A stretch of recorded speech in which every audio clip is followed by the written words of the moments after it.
Hello, thank you for joining today's webinar. We'll get started in just a minute.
All right, well, we'll go ahead and get started. I wanted to thank you for joining today's webinar. We are going to continue to move forward with our PrintTracker University webinars to help dealers get converted over into the new PrintTracker Pro system and learn the ins and outs of that tool and how it can help them manage their accounts more efficiently. Today's topic is going to cover hierarchy and default settings. How do we use the new hierarchy capabilities within PrintTracker Pro to better organize your accounts, ease with navigation, manage default settings, and manage user access in terms of who can see what. Before we jump into that topic, I would like to remind everyone that our webinars are recorded and made available on YouTube. You can view those at any time. The recordings are available. All you need to do is just go to YouTube, search for PrintTracker, and you can find our channel right here. And there's a list of all of the videos that are either live or recordings of previous ones. You can even hit subscribe, and that will give you notifications when new videos are available or when we go live with our next webinar. So I would encourage you to check those out, share those with your team as they're trying to get used to the new Pro system and learning how to use it. These are great resources to get your team up to speed.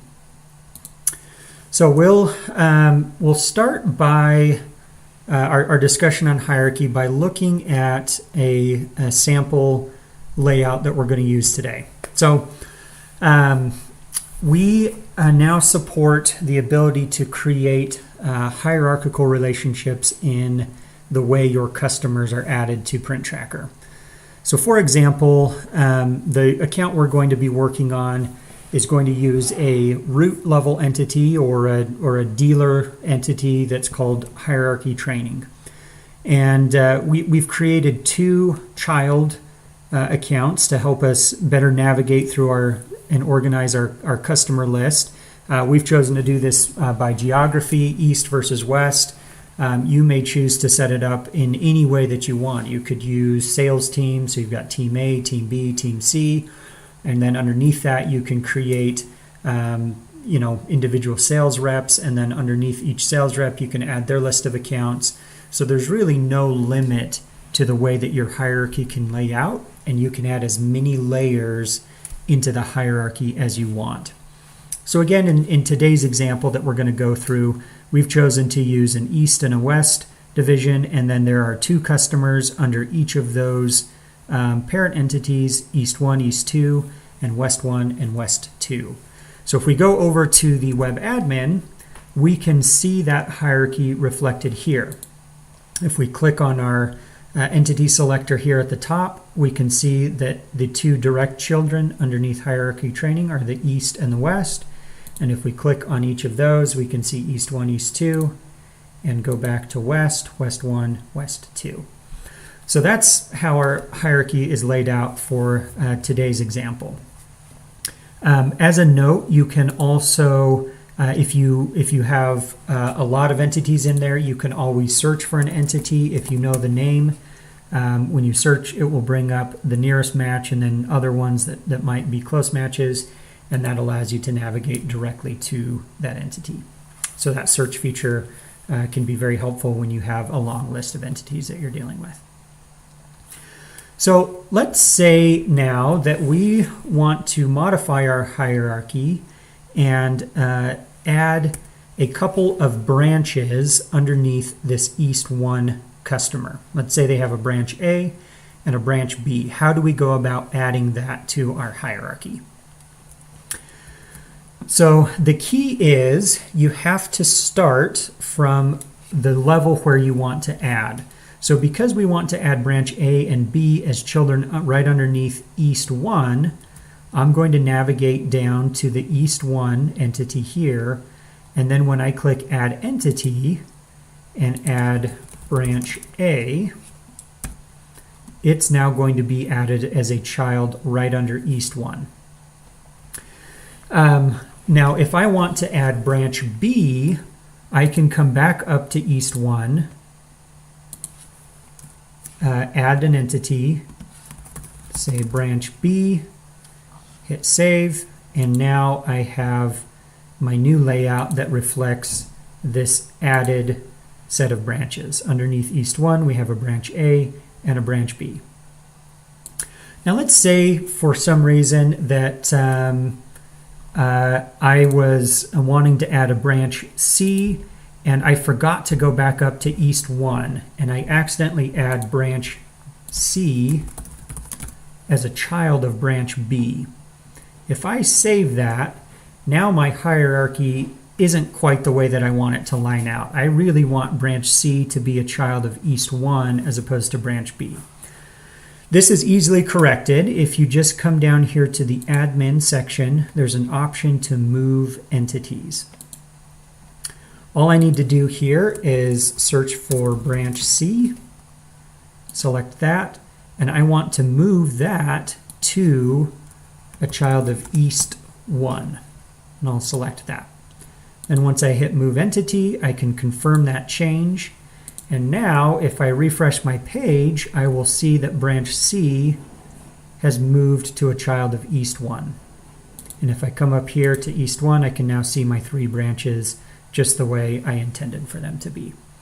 So this is true of any hierarchical moves that you want to make. You can move any entity to anywhere else in your hierarchy, so you're not stuck based on the first way you lay things out. You can always make changes in the future using this Move Entity feature.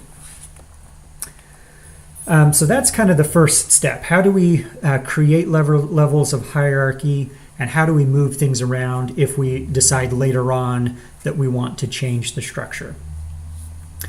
Now let's talk about how hierarchy allows us to modify settings, to create defaults, and override those defaults where it makes sense to override them. In order to do that, we'll start back up here at our hierarchy training level. And let's say that this is our dealer level, and I want to turn on low supply alerts for my entire dealership. If I'm up at my top level, I can come down here to the admin section, hit the Manage Entity option, and come over here to the Settings tab. Now, in a future webinar, we'll cover all of the settings in detail, what each setting means, when to use them, what good defaults would be to set for these. For today's purposes, because we're just talking about how settings get carried down through your hierarchy, we'll just focus on one setting, and we'll use this low supply alert setting. So right now, my whole hierarchy, my entire dealership, does not have these low supply alerts turned on. I want to turn those on for all of my customers. So all I have to do is click Enabled, and let's say I want those notifications to go to supplies@mydealer.com.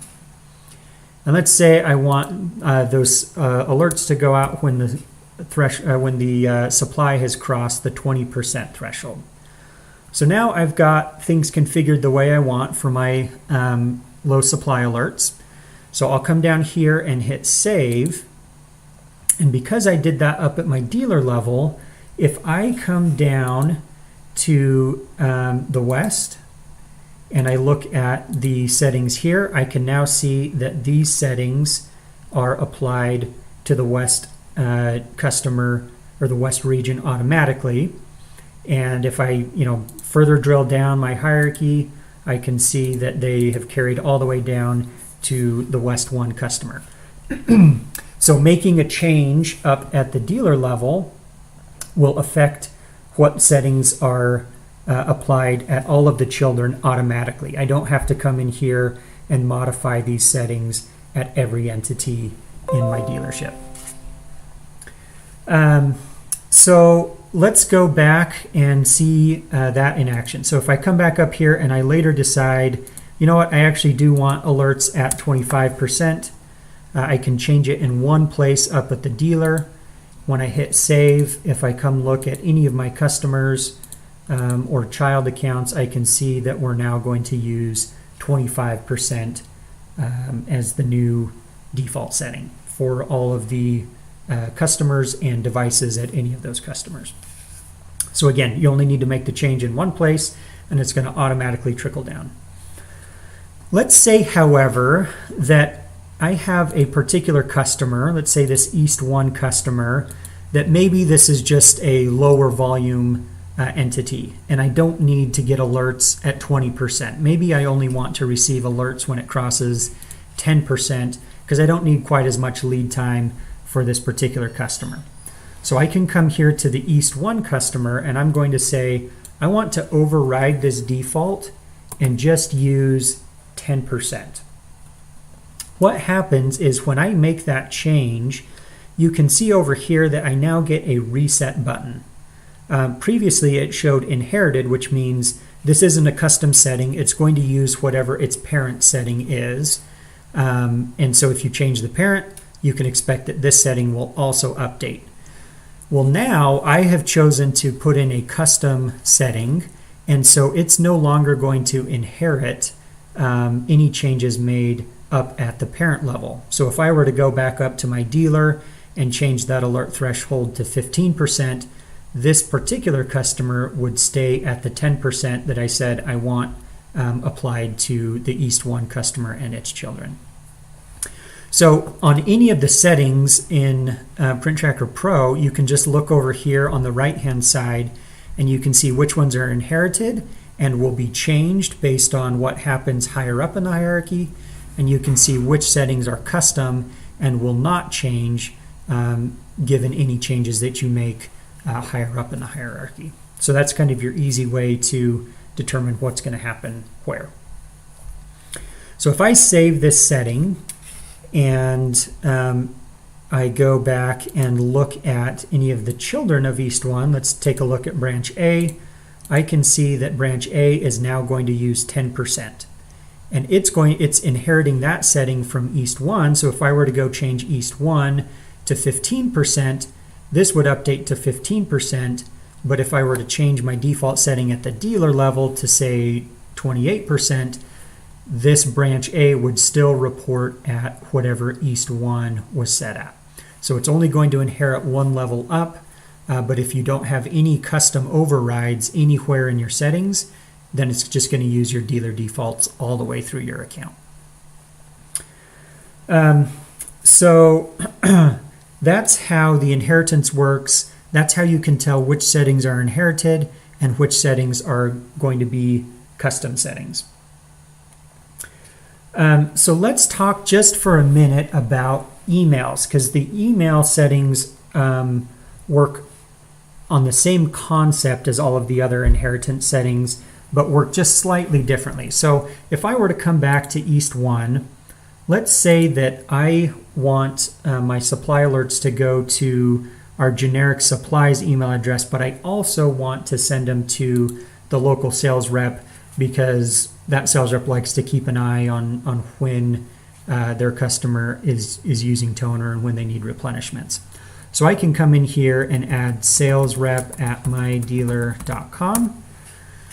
And now I can see that I have an email that is partially inherited. The supplies at mydealer.com is inherited. So if I were to change this email address up at my dealer to, let's say, toner at mydealer.com, this email address would update automatically, but this sales rep at mydealer.com would not change. So that's how you can see that emails work a little bit differently. You can have some email addresses that are inherited and other email addresses that are custom within the same entity. So again, if I were to save this setting, and if I come down to one of the children of East 1, let's take a look at branch B, I can now see that emails for branch B are going to go to both supplies at my dealer and sales rep at my dealer. And if I wanted to say for some reason that branch B shouldn't send emails to any email addresses, I can remove those. And if I were to hit save, now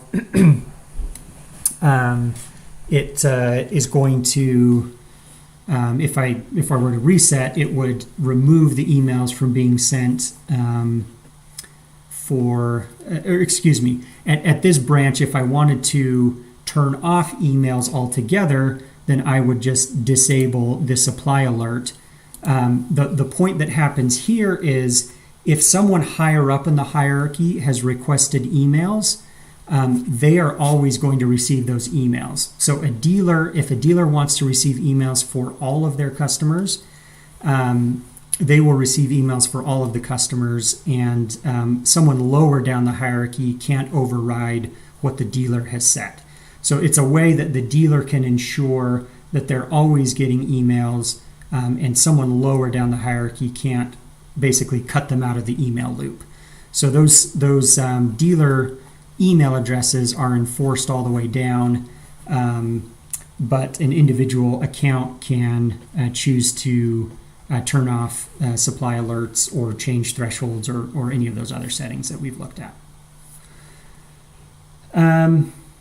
Okay, so the last topic to kind of talk about here in terms of hierarchy and inheritance is how can we use our hierarchy to manage which users can see which accounts. That may be helpful as you have different sales teams and you want to limit the visibility for a particular sales rep to only view their accounts so that they're not also looking at other customers' accounts. Maybe you do the same thing with your service teams where you only want them to have access and visibility to certain sets of accounts and not have visibility to other accounts. If we'll jump back over to our PowerPoint to kind of highlight how this works. The user access is determined based on where you create the user. So if I create a user up here at the dealer level, hierarchy training, I can see that they are going to have access to anything at the dealer level and any of its children all the way down. If instead I move this user to the East division, I can see that they aren't going to be able to access anything at the dealer level or anything at the West division and any of its customers. They only get to see the East and any of its children. And that principle flows all the way through, down to if you create an end user at one of the branches, they won't be able to view any of the devices or entities or settings at anything higher up than them, and they won't even be able to see anything over here at branch B. So it's important to keep in mind as you're adding users, what do you want them to have access to? Which accounts do you want them to view? And that's where you'd go about creating that particular user. So let's go ahead and do that in the web admin. So if you come over here to manage users, if I were to create a user here at hierarchy training, they would be in this position where they would see everything across the whole dealership. If instead I wanted them to only have visibility to the East division, then I would come over here to the web admin, I would navigate down to East, and I would create this user here like I've done here with this user called East User.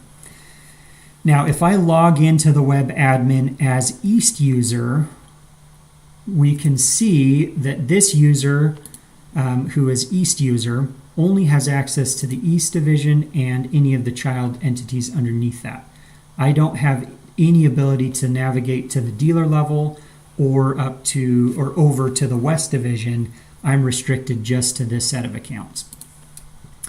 Now let's say, for example, that this particular user actually needs to get moved over to the West Division. Maybe there's been a transfer in the company, maybe some accounts have shifted around, and you want to change the visibility for this particular user. If I come back over here to my dealer account, I can come in here to the East User, click this pencil icon, which will allow me to edit it. And if I come over here to this Permissions tab, I have an option to change what the parent entity is for this user. So this says, where do you want them to start in your hierarchy? And let's say I want to move them over to the West Division. So I'll search for West, I'll click on that, I'll hit Save Changes, and now if I come back over to my West User account and I sign back in, or excuse me, my East User account, mydealer.com, I can now see that I no longer have access to the East account. I only have access to the West and any of its children. So once you create a user, they're not locked in place there. If you want to change what they have access to, you don't have to delete the user and recreate them. All you need to do, again, is to log into the Manage Users portal, find that particular user, edit their permissions, and change the parent entity from East to West.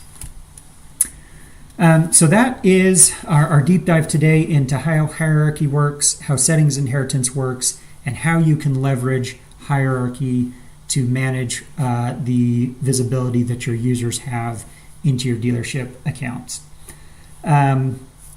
If you have any questions, again, this webinar has been recorded.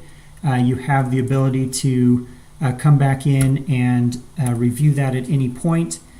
You can access any of our documentation here at docs.printtrackerpro.com. You're always welcome to reach out with support@printtrackerpro.com with any questions that you might have. And let me look to see if there were any questions added to the chat. I don't know that I saw any during the webinar. So no questions to answer there. But feel free to share this out with anyone. Keep your eyes on your email for upcoming webinars. Like I said, we'll cover things like a deep dive into all the settings that are available, what each of those mean, when to use them, and we've got a lot of additional great trainings coming up. So if there are no questions, thank you for your time, and we appreciate being a Print Tracker customer.